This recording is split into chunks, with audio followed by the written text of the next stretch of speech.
Қайырлы күн, құрметті оқырман. Сіздердің назарларыңызға белгілі аудармашы, драматург Мұхамеджан Дүзеновке арналған кітап көрмесін ұсынамыз. Жазушы әр жылдары Қазақ радиосында, Абай атындағы академиялық опера және балет театрының әдебиет бөлімінде, Қостанай облыстық газетінің мәдениет бөлімінде түрлі қызметтер атқарған. Мұхамеджан Дүзеновтың алғашқы өлеңдері мен әңгімелері 1949 жылдан бастап баспа бетінде жарық көре бастаған. Бірнеше повесть, роман, драмалық шығармалар жазған жазушының «Ағажи» атты повесті 1968 жылы жазушы баспасынан жеке кітап болып басылып шыққан. Шағын ғана бір ауылдың тіршілігі арқылы тар кезеңдегі тайғақ тағдырлар мен уақыт тынысын, өмірдің шалқар шындықтарын танытылған шығармада жазушы өмірді оның қайшылықтары мен адамдар арасындағы қарым-қатынастың күрделілігімен жеткізуге ұмтылады.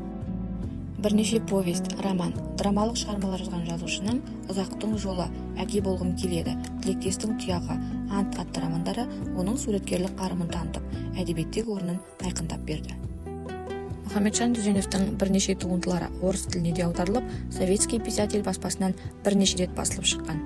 Мұхамеджанның өзі де аудармамен айналысып, Василевскаяның, Маршактың, Кастельдің туындыларын қазақ тіліне аударған.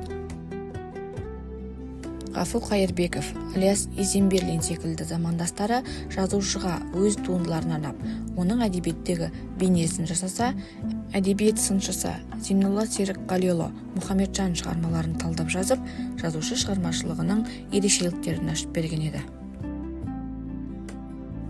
Оның әдеби мұрасы қазіргі ұрпақ әмәнда қомсынбай қабылдайтын қалам игілігі ретінде халқына дәйім қызмет ете берері даусыз.